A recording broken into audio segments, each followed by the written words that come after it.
अस्सलाम वालेकुम। PhD scholarship open हो चुकी हैं यूएसए में और जो इसका नाम है वो under US Pakistan technology corridor के तहत जो है ये अनाउंस की गई हैं स्कॉलरशिप्स। और इसमें स्प्रिंग और समर 2026 के लिए, फॉल 2026 के लिए एडमिशन ओपन है और ये हायर एजुकेशन कमीशन के अंडर जो है वो काम करेगा। और इसके अंदर स्कॉलरशिप में जो है वो पीएचडी करवाई जाएगी। एमएस लीडिंग टू पीएचडी नहीं होगी, यानी कि सिर्फ आपकी जो है वो पीएचडी होगी।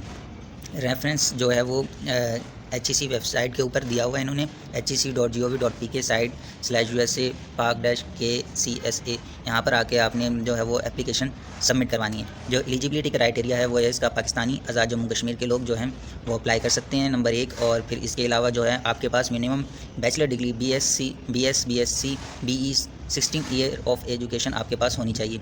और इसके अलावा अगर आपने 2 साल का ग्रेजुएशन किया है और 2 साल का मास्टर किया तब भी आप इसके लिए एलिजिबल हैं, या फिर आपने 4 साल का बैचलर के बाद 2 साल का मास्टर किया तब भी आप इसके लिए एलिजिबल हैं। इन्होंने कहा है कि मिनिमम जो है वो आपकी जो बैचलर डिग्री है 16 साल तक वो होनी चाहिए। अगर आपने 18 किया हुआ तब भी आप अप्लाई कर सकते हैं, इससे कम वाले नहीं कर सकते। जिनकी 2 साल सिर्फ बैचलर हुआ है या ग्रेजुएशन की हुई है वो लोग अप्लाई नहीं कर सकते। अच्छा, और इसके अंदर इन्होंने 2 कैटेगरी इसके अंदर डिवाइड किया हुआ है और जो नंबर 2nd और 3rd डिवीज़न एकेडमिक कैरियर के अंदर वो होना चाहिए। सेकंड और 3rd डिवीज़न, यानी कि आपने अगर मैट्रिक और इंटर या फिर बैचलर के अंदर कभी भी आपका 2nd और 3rd डिवीज़न रहा हो तो आप इसके लिए एलिजिबल नहीं है, यानी कि आपने 1st डिवीज़न होना ही होना चाहिए। सही है, मैट्रिक के अंदर भी, इंटर के अंदर भी और फिर बैचलर के अंदर भी। अगर आपका कहीं भी 2nd डिवीज़न आया और बैचलर में आपका 1st डिवीज़न है तब भी आप इसके लिए एलिजिबल नहीं है। मैक्सिमम जो एज है वो है 40 ईयर रेगुलर गवर्नमेंट एम्प्लॉय के लिए, और वैसे जो इनकी दी गई है वो है 35 से ज़्यादा नहीं होनी चाहिए। अगर आप गवर्नमेंट एम्प्लॉय हैं तो आपको 5 साल की रिलैक्सेशन दी गई है, यानी कि आप 40 ईयर में अप्लाई कर सकते हैं। और आपके पास नंबर जो 5th पॉइंट है वो इसमें आपका मतलब कि आपने कोई और पीएचडी स्कॉलरशिप ना ली हो या आपके पास पीएचडी की डिग्री ना हो तब आप इसके लिए एलिजिबल हैं। सही है। और फिर इसके अंदर जो कैटेगरीज़ जो दी गई हैं, नंबर 1 कैटेगरीज़ जो है उसमें लिखा हुआ है 50 QS world ranking US university के अंदर किसी भी सब्जेक्ट के अंदर आप जो है वो अप्लाई करें और उसका आपके पास एडमिशन होना चाहिए। सही है, आपने अप्लाई करना है। उसमें आपकी क्या tuition fee as per university invoice और कवर करेगा आपका, फिर आपको स्टाइपेंड और हेल्थ इंश्योरेंस देगी। सही है, स्कॉलरशिप देगी। इसके लिए आपके पास जो है वो आपने एडमिशन एक तो सिक्योर करना है यूनिवर्सिटी के अंदर 50 QS वर्ल्ड रैंक यूनिवर्सिटी में। दूसरा पॉइंट जो है वो आपके पास वैलिड GRE स्कोर होना चाहिए, मिनिमम 300 इन टोटल। और HEC से आपको जो है वो हेड टेस्ट स्कोर क्या होना चाहिए, जो HEC लेती है हेड टेस्ट ग्रेजुएशन के बाद आपके मास्टर्स के लिए, वो आपके पास 60% होना चाहिए। इसके अलावा जो 2nd कैटेगरीज़ है उसमें इन्होंने जो 51 से 300 वर्ल्ड रैंक US यूनिवर्सिटी रखी हुई हैं, उसके अंदर आपको ट्यूशन फ़ी जो है वो 12,000 पर एनम दी जाएगी। उसके अलावा स्टाइपेंड और हेल्थ इंश्योरेंस दिया जाएगा। इसके बाद जो है वो आपने क्या करना है, इसके लिए जो वैलिड पॉइंट है वो आपने वही क्या नाम है, किसी भी यूनिवर्सिटी में जो 51 से 300 के दरमियान या इनमें ही कोई यूनिवर्सिटी रैंक करती है, वर्ल्ड रैंक में आती है, आपने उसमें एडमिशन पहले सिक्योर करना है। फिर उसके बाद जो है और जो सब्जेक्ट हैं वो सब्जेक्ट जो हैं वो अप टू 100 स्कोर करना चाहिए, उनकी रैंकिंग होनी चाहिए, और तो आप इसके लिए एलिजिबल हैं। और फिर नंबर 3rd पॉइंट में आपने GRE जनरल स्कोर किया हो 300 वाला, सही है, और या हेड टेस्ट दिया हो आपने और उसमें 16% आपके मार्क्स होने चाहिए। फिर आपने ये नीचे इन्होंने इंपॉर्टेंट नोट दिया हुआ है कि एप्लीकेशन वो general and specific eligibility criteria के ऊपर होना चाहिए। और HEC आपको मतलब कि ये आपके साथ कोई मतलब पक्की बात नहीं करता कि बाइंडिंग नहीं करता कि वो सब स्टूडेंट को देगा स्कॉलरशिप। जो सिर्फ टॉप के ऊपर होंगे, मेरिट के ऊपर आ रहे होंगे, सिर्फ उन लोगों को जो है वो उन्हीं को स्कॉलरशिप जो है वो दी जाएगी। जो बेस्ट ऑफ द बेस्ट होंगे सिर्फ उन्हीं को स्कॉलरशिप दी जाएगी। और क्या नाम है, जो लेटेस्ट QS रैंकिंग है 2025 की, आपने वो देखनी है। और उसके लिए आपने ये इन्होंने वेबसाइट दी हुई है www.topuniversities.com। आप यहाँ पर जाकर इनका रेफरेंस देख सकते हैं। आपने यहाँ पर जाना है और यहाँ से सर्च करनी है इनकी यूनिवर्सिटी और फिर उनको अप्लाई करना है। एडमिशन सिक्योर हो जाएगा तब आपने HEC की वेबसाइट पर आकर अप्लाई कर देना है। अब इसमें फ़ाइल देखें, जो जा चुका है 20 जुलाई को 2025 में। आप स्प्रिंग और समर 2026 15 नवंबर तक इसकी डेट्स हैं, उसके लिए अप्लाई कर सकते हैं। और फॉल 2026 30 अप्रैल 2026 के लिए आप अप्लाई कर सकते हैं। सही है। अप्लाई आपने ऑनलाइन ही करना है। सबसे पहले आपने इनकी टॉप यूनिवर्सिटी से रैंक चेक करके उस पर अप्लाई कर देना है। जितने भी आप कर सकते हैं आप अप्लाई करें, कि उसकी फ़ीस भी होती है, तो आप अप्लाई करें वहाँ पर। अगर आपका एडमिशन सिक्योर हो जाता है फिर आपने देन HEC की वेबसाइट पे अप्लाई करना है, और आपके पास GRE या HET होना ज़रूरी है। तो अभी मैं देख पाता हूँ कि आपने जो यूनिवर्सिटीज़ हैं वो कैसे देखनी है। आपने के पेज पर आ जाना है, टॉप यूनिवर्सिटीज़, और यहाँ पर आकर आपने सबसे पहले स्कूल को चूज़ कर लेना है। फिर सॉर्टेड में आ जाना है। आपने रैंकिंग को चूज़ कर लेना है, हाई टू लो पर रखना है, क्योंकि आपने टॉप्स की जो 50 यूनिवर्सिटीज़ हैं वो देखनी है। तो इसमें टॉप जो है वो लिखा हुआ है, क्या नाम है, फ़ी लिखा हुआ है। आपने रैंकिंग को चूज़ कर लेना है, सही है। और रैंकिंग को चूज़ करने के बाद आपने USA में कर रहे हैं, फिर आपने जो है वो ये सारी चीज़ें आपने दे देनी है। अब यहाँ पर देखें, ये Imperial College London United Kingdom आ रहा है, और ये कौन सी second US world university ranking के हिसाब से। तो आपने जो है वो USA की देख लेनी है।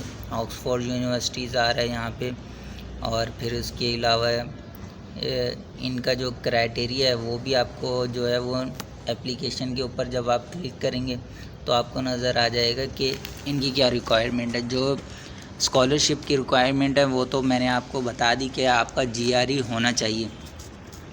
इन यूनिवर्सिटीज़ की भी रिक्वायरमेंट होती है, आपने वो देख लेना है कि उसमें अगर वो GRE मांग रहे हैं तो भी सही है। अगर वो IELTS वगैरह कुछ यूनिवर्सिटियाँ मांगती हैं, कुछ कोई जो नहीं मांगती, आपने उनको टारगेट कर लेना है। अगर आप ले लें या कम मांगती हैं तो आप वो भी देख लें, और ये ईजीएस्ट वे है US जाने का।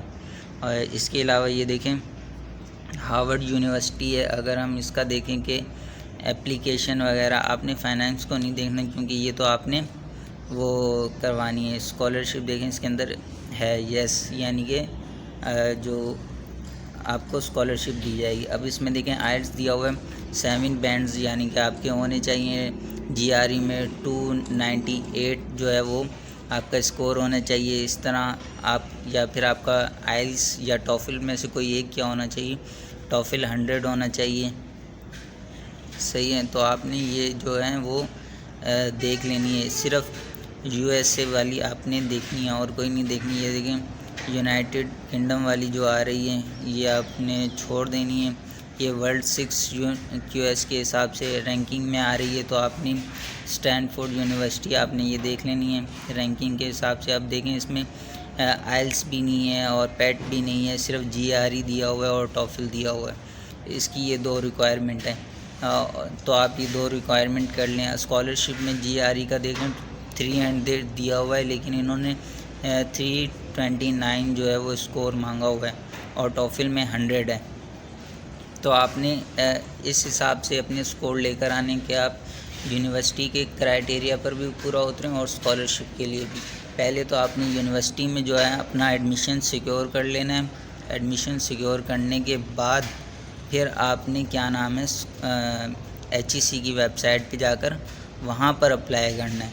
अब यहाँ पर आपने इनका वो देख लिया, फिर आप क्या नाम है इनकी वेबसाइट पर जाकर इनका पूरा प्रोसेस देखेंगे कि कैसे अप्लाई करना है। इनके अलग अलग यूनिवर्सिटी के अलग अलग पोर्टल्स बने होते हैं, जैसे पाकिस्तान में भी बने होते हैं।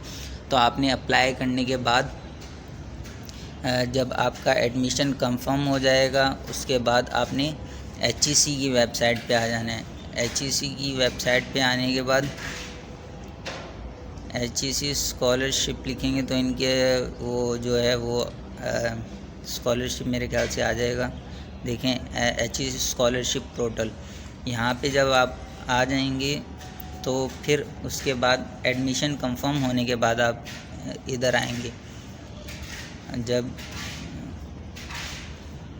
जब आप आएंगे यहाँ पे, अगर आपने वो बनाना है अपना लॉगिन वगैरह, अगर आपका पहले से बना हुआ है तो सही है, वरना आपने यहाँ पर अपनी सारी इन्फॉर्मेशन वगैरह देनी है। पहले आपने अपनी क्या नाम है उसको पर्सनल इंफॉर्मेशन देनी है, अपना फ़ोन नंबर, पिक्चर अपलोड करनी है और सारे मतलब के एड्रेस वगैरह, फ़ोन नंबर, NIC ये वो आपने देने के बाद क्या नाम है, आपने अपना एजुकेशन इंफॉर्मेशन देनी है। फिर आपने अपनी कोई एक्सपीरियंस वगैरह है तो आपने वो देना है। और फिर जैसे ही ये आप ओपन करते हैं, यहाँ पे देखें ये नीचे लिखा हुआ है US Pakistan acknowledge corridor application form, आपने इसके ऊपर क्लिक कर देना है। जब आप इसके ऊपर क्लिक करेंगे, यहाँ पर देखिए इन्होंने फर्स्ट एंड सेकंड कैटेगरी दी हुई है, वही जो सारी चीज़ें हैं वो आपने बताया हुआ है कि कितना 6 मिलियन जो है वो इसकी वो दे रही है, आपको स्कॉलरशिप दे रही है। और आपने क्या करना है वो सब इसमें लिखा भी हुआ है और मैंने बता भी दिया। आप प्रोसीड करेंगे नेक्स्ट में, ये देखें आपकी पिक्चर वगैरह वैसी की वैसी आ गई। फिर आपने नेक्स्ट स्टेप करना है। फिर उसके बाद ये आपको एजुकेशन वगैरह आ गई। एजुकेशन के बाद एम्प्लॉयमेंट जो है वो, फिर उसके बाद ये आपकी आ गई। अब यहाँ पर देखें कि आपका कौन सी आपने जो ली है यूनिवर्सिटी में, वो 50 रैंक यूनिवर्सिटी में आ रही है। अगर आ रही है तो आपने येस कर देना है, नहीं आ रही तो नो कर देना है। देखें यहाँ पे कौन सी यूनिवर्सिटी है, डिपार्टमेंट कौन सा है और जो यूनिवर्सिटी रैंक है वो क्या है।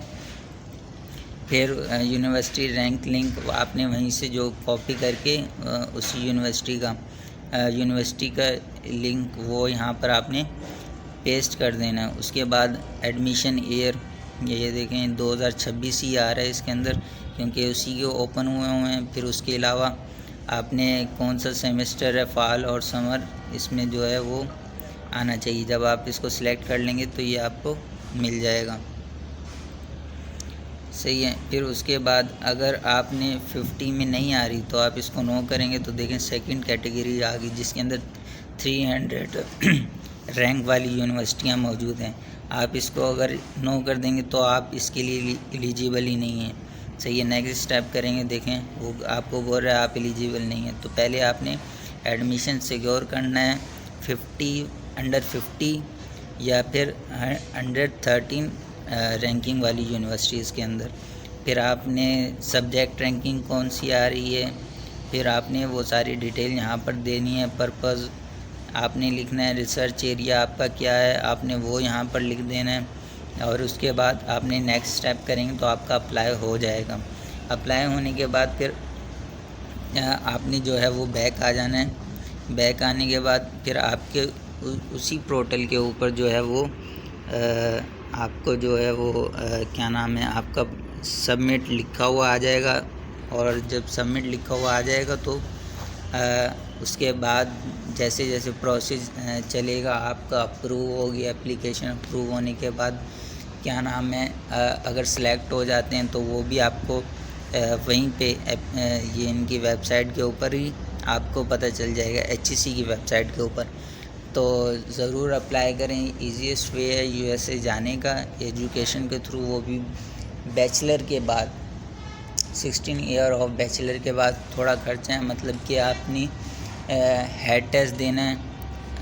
GRE की फ़ीस चूँकि ज़्यादा है, तकरीबन $220 जो है वो GRE की फ़ीस है, लेकिन वो एज़ कम्पेयर टू हेड जो है वो इजी भी रहता है।